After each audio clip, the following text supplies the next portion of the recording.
નમસ્કાર દોસ્તો, હું પિનાકેન મારું લક્ષ્યમ એકેડેમીમાં આપ સૌનું ફરીથી હાર્દિક સ્વાગત કરું છું. સૌપ્રથમ મિત્રો, તમારો બધાનો દિલથી આભાર કે આજે અમારી લક્ષ્યમ એકેડેમીને 1000 સબસ્ક્રાઇબર પૂરા થયા છે. આ જે સબસ્ક્રાઇબર છે આ આપના સાથ અને સહકારથી પૂરા થયા છે, જેને લીધે લક્ષ્યમ એકેડેમી આપ સૌનો દિલથી આભાર માને છે અને સાથે સાથે હું પણ આપનો દિલથી આભાર માનું છું. આવી રીતે તમે બધા દિલથી સપોર્ટ કરતા રહેજો અને તમારા માટે અવનવી વસ્તુ લઈને અમે આવતા રહેશું. હવે વાત કરીએ કે ગત 6 તારીખે ગુજરાત હાઈકોર્ટ દ્વારા બે ભરતી જાહેર કરવામાં આવી હતી, જેમાં એક ભરતી હતી સ્ટેનોગ્રાફરની ભરતી અને બીજી ભરતી જે છે તે ટ્રાન્સલેટરની ભરતી હતી.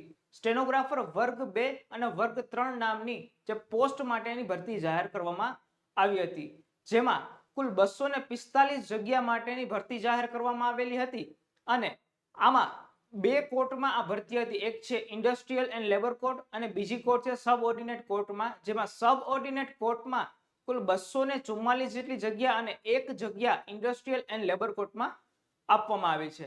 ત્યારબાદ ટ્રાન્સલેટરની ભરતી, આ ટ્રાન્સલેટરની ભરતીમાં કુલ 16 જગ્યા આપવામાં આવી છે, એટલે કે 16 જેટલી પોસ્ટ માટે ટ્રાન્સલેટરની ભરતી જાહેર કરવામાં આવી છે.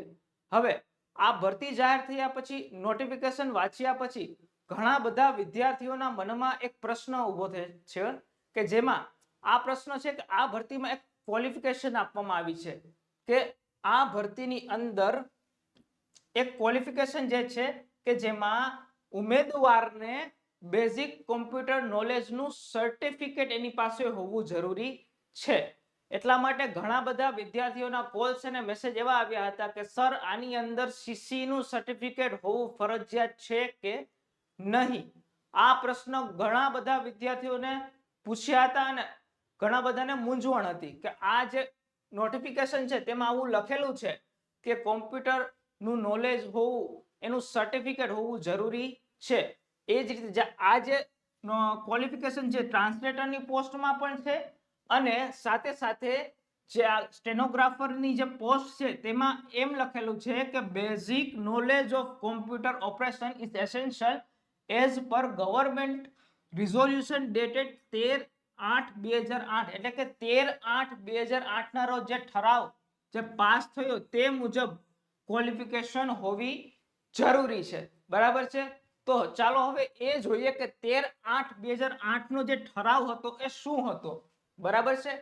ગુજરાત સરકાર દ્વારા 13/8/2008 ના રોજ એક ઠરાવ પાસ કરેલો હતો, જેની અંદર એવું લખવામાં આવેલું છે કે માન્ય યુનિવર્સિટી અથવા સરકાર દ્વારા માન્ય સંસ્થામાં કોમ્પ્યુટર જ્ઞાન અંગેના કોઈ પણ ડિપ્લોમા, ડિગ્રી કે સર્ટિફિકેટ કોર્સ કરેલ હોય તેવા પ્રમાણપત્રો અથવા ડિગ્રી કે ડિપ્લોમા અભ્યાસક્રમમાં કોમ્પ્યુટર એક વિષય તરીકે આવતો હોય તો તેને કોઈ પણ જાતનું અલગ સર્ટિફિકેટની જરૂર નથી. સાથે સાથે એવું પણ કહેવામાં આવ્યું છે કે ધોરણ 10 અને ધોરણ 12 ની અંદર પરીક્ષામાં કોમ્પ્યુટર વિષય સાથે પસાર કરેલ હોય, એટલે કે ધોરણ 10 અને ધોરણ 12 માં કોમ્પ્યુટર વિષયની પરીક્ષા આપેલી હોય તેવા બધા વિદ્યાર્થીઓ એટલે કે ઉમેદવારો આ પરીક્ષામાં એપ્લાય કરી શકશે. તેને કોઈ પણ જાતના બીજા સીસીસી ના સર્ટિફિકેટની જરૂર પડશે નહીં.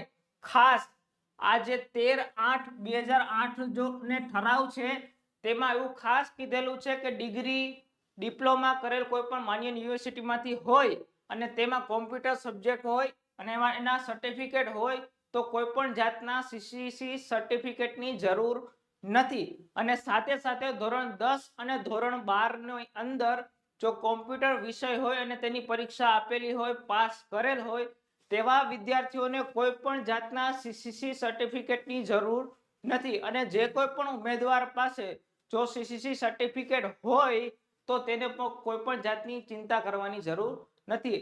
આ જે તમારા બધાના પ્રશ્નો હતા કે આ પરીક્ષામાં સીસીસી સર્ટિફિકેટ જોશે કે નહીં જોઈએ, જો તમારી પાસે તમારા ડિપ્લોમા અને ડિગ્રીમાં કોમ્પ્યુટર હોય તો કોઈ પણ જાતની ચિંતા કરવાની જરૂર નથી. ઝડપથી ફોર્મ ભરી દો અને સાથે સાથે 10મા અને 12મામાં જો કોમ્પ્યુટર હોય તો પણ ઝડપથી આની અંદર ફોર્મ ભરી શકો છો. આપને કોઈ પણ જાતનો પ્રોબ્લેમ પડશે નહીં. બરાબર છે? તો આ હતો આજનો આપનો વિડીયો કે જેમાં ઘણા બધા વિદ્યાર્થીઓના મત હતા કે આમાં શું જોઈએ છે, શું જરૂરી છે, આ સર્ટિફિકેટ જરૂરી છે કે નહીં, આપના આ પ્રશ્નનો જવાબ આપણને મળી ગયો છે.